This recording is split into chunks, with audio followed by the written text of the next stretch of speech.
Boker Tov, Chok l'Israël, Parashat Vezot Aberacha. Nous sommes jeudi, Arachin, Mishnah Arachin 6. Alors, nous allons parler des gens qui s'engagent à verser leur valeur ou leur bien au temple. Qu'est-ce que ça implique? Shum ayetomim shloshim yom, shum aekdesh shishim yom, ou maskirin veboker ou bayrev.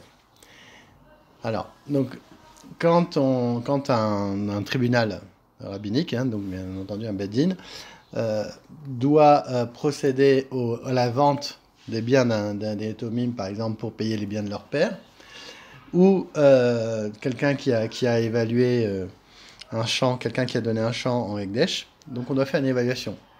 Et comment faisait-on? On publiait, on devait les vendre aux enchères, et on devait faire l'évaluation du prix. Donc on annonçait pendant 30 jours pour les étomim, donc tous les lundis et jeudis, sur une période de 30 jours. Et pour les biens qui étaient évalués pour du Ekdesh, quelqu'un qui avait promis de donner des biens au Ekdesh, c'était tous les lundis et jeudis, et le matin et le soir. Alors, donc plus bien entendu, plus la parution de ces biens en public est longue, plus il y aura des clients, plus le prix va monter. Alors, Amagdish Nechasav, Ve'aita Alaf Ktuva Tisha. Rabbi Eliezer Omer, Keshe Yagashena, Yadir Anaa. Alors, donc maintenant quelqu'un qui a donné tous ses biens au Ekdesh. Et il devait aussi payer la ktuva de sa femme. Alors, Rabbi Eliezer nous dit, quand il va la divorcer, il va faire un éder de ne pas la reprendre. Pourquoi? Parce qu'on a peur qu'en réalité, le mari et la femme fassent une combine pour un peu rouler le Ekdesh, en disant, voilà, on va se marier, le Ekdesh maintenant va devoir te payer ta ktuva, puisque c'est des biens Meshubadim, et donc on va reprendre l'argent du Ekdesh. Donc on va demander au mari de jurer de ne pas reprendre sa femme, pour ne pas qu'il y ait ce genre de combine. Rabbi Yoshua, Omer Eno Sarich. Rabbi Yoshua ne craint pas, en fait, qu'il y ait une combine. Ukayotsebo. Amar Rabban Shimon Gamem. Aerev le Isha bektuvata ve'aya bala megaresha. Yadir na Shema Yase Kinuna Anechasav Shelze Yarzir et Tishto. Donc pareil pour un garant. On va demander au mari que s'il divorce sa femme, il ne la reprend pas. Pourquoi? Parce qu'on craint qu'ils vont récupérer l'argent chez le garant parce qu'ils n'avaient pas d'argent et pour payer.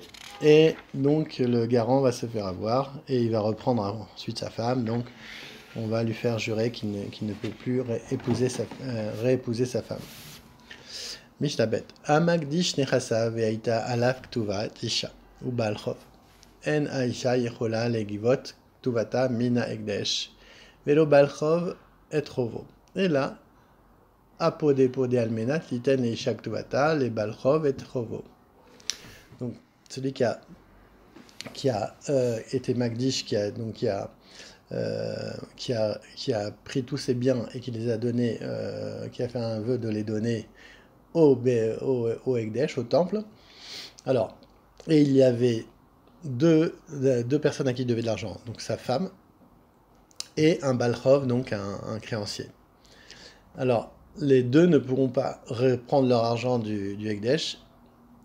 Et là, à podé almenat leisha, les liten leisha ktuvata, les balchov et trovo. Donc qu'est-ce qu'il va faire?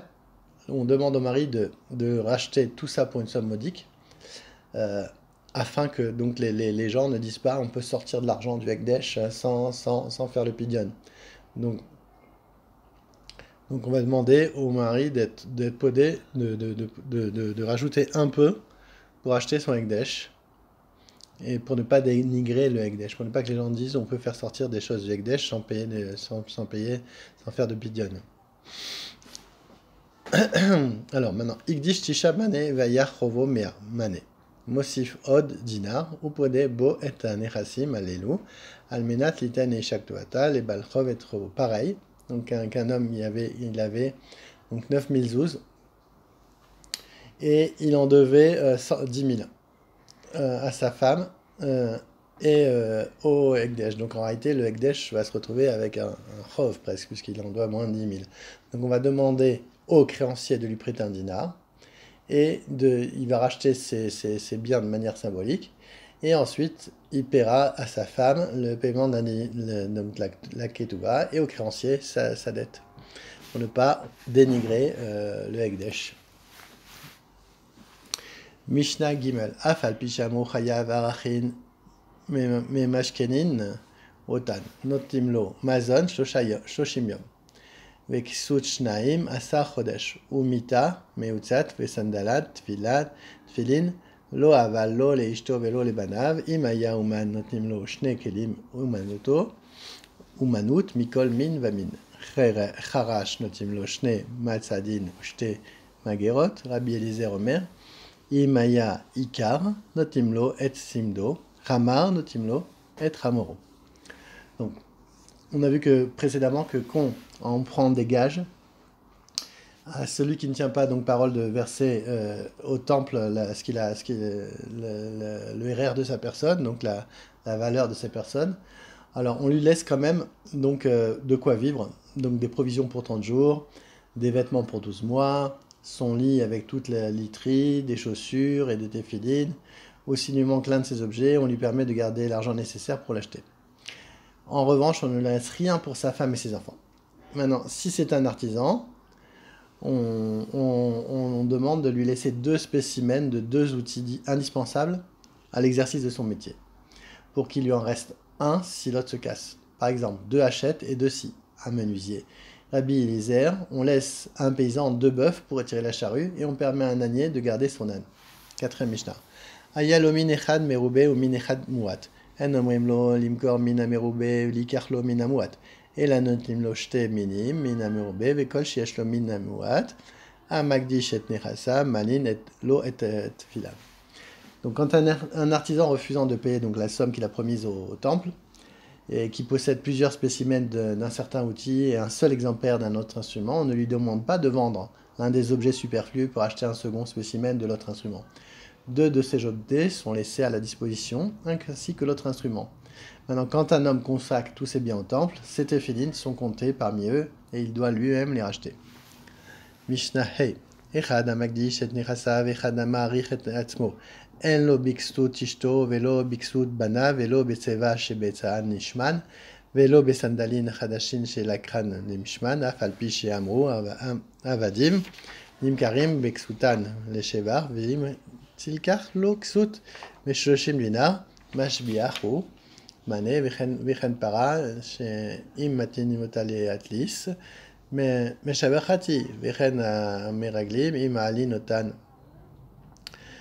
Margalit, pardon, Imalinotan lekrach, Meshebachati, En lekdesh ela mekomo, Veshaato.